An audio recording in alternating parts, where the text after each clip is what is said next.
We may well be meeting our Waterloo very soon. No, I'm not about to play the 1974 Eurovision Song Contest winning song by ABBA. Instead, we're talking about Waterloo, the Waterloo Community Garden, which is based at Waterloo Cottage Farm in Great Oxenden, just on the border of Northamptonshire with Leicestershire. It's just south of Market Harborough. Alex is on the phone. Alex is Alex Hopkinson. Alex is the Project and Support Officer from Sustainable Harborough, itself based in Market Harborough. And Alex is on the phone to talk about why volunteers are needed for the Waterloo Community Garden so that it doesn't end up meeting its Waterloo. Alex, good afternoon. How are you? Hello, good afternoon. I'm very well, thank you. What is a community garden when it applies to the Waterloo Cottage Farm? Well, in our case, it's a shared growing space that's available to volunteers to grow their own fruit and vegetables. So it's a bit different from allotments where you each have your own plots. This is entirely shared. All the work is shared and the harvest is shared too. So it's a kind of community allotment then? Sort of, yes, I guess so. This one is on a farm, as you mentioned, in Great Oxenden, and we've got raised beds and a polytunnel and an orchard, and we grow all sorts of fruit and vegetables. Now, this is all about sustainable gardening. We've heard about sustainable farming before. You are from Sustainable Harborough. Yes, that's right. What is the difference between sustainable gardening as distinct from unsustainable gardening, if I can call it that? Well, what we tried to do is grow everything organically, so we don't use any pesticides or artificial fertilisers. We, for example, take good care to make our own compost to enrich the soil, and we also try to look after the local wildlife. We've built a couple of bug hotels and we have a buzzing border to encourage the pollinators and to encourage beneficial insects that help us in the gardening, really. When you talk about the community, who is the community then? Well, we would like to welcome people from the village of Great Oxenden and also other villages round about, and also, of course, from Market Harborough. It's really open to anyone with any level of experience, any age, just people who want to get involved and who sort of share the general ethos of the garden. Now, this set up a couple of years ago, so how well established is it as not only a garden but as a community too? Well, we have a small group of very committed regular volunteers and then a slightly wider group of people who come now and again.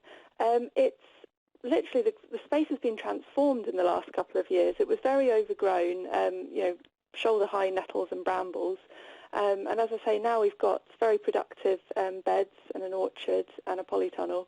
So it looks completely different. It's transformed and it's in a very beautiful setting on the farm, very peaceful, very relaxing place to go. You mentioned that it is on the farm. Does the farmer help out? Because I could imagine with the amount of mechanisation that goes on right now, he could just sort of whip up and down with a tractor a couple of times and he's turned all the ground over for you so you don't have to worry about the nettles.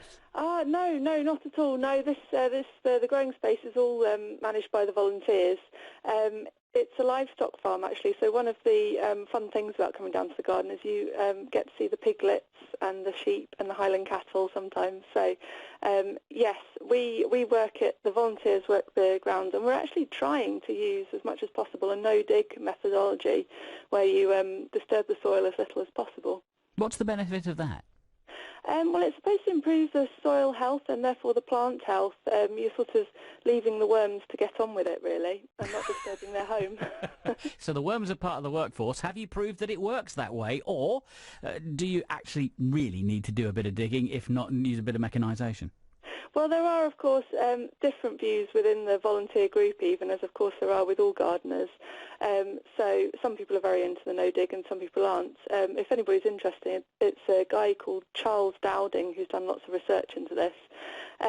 So yes, we do it, to be honest. We do occasionally do a bit of digging, but we are trying more and more to move towards the no-dig. Later on this month, in fact in a couple of weeks' time, you start a week-long programme. It's called Feel Alive at 65. Is that the community garden or is that Sustainable Harborough talking?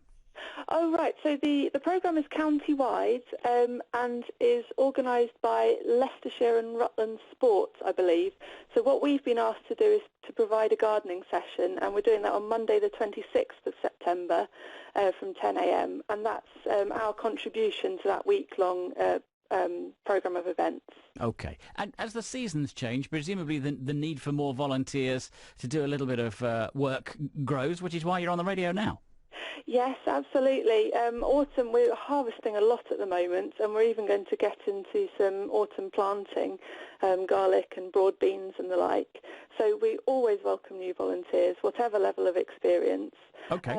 And then things will tend to go a bit quieter over the winter, and then we'll pick up again in spring. So if people are green-fingered, don't have an allotment, but would like to be part of a community that's perhaps looking at a different way of growing things and indeed harvesting the benefits as a result, how do they make contact with you, Alex? Do they just turn up at the farm, or do you need them to make contact with you first?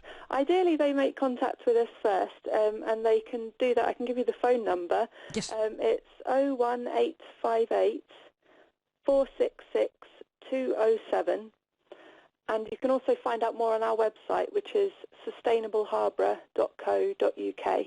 All right, that number again, 01858 466 207, and there's also the website sustainableharborough.co.uk, from whence you can find out about Alex Hopkinson and the process of sustainable farming, well, sustainable gardening, certainly, at the Waterloo Community Garden, itself based at the Waterloo Cottage Farm. Alex, lovely to have you on. Good luck. Thank you very much. It's been a pleasure.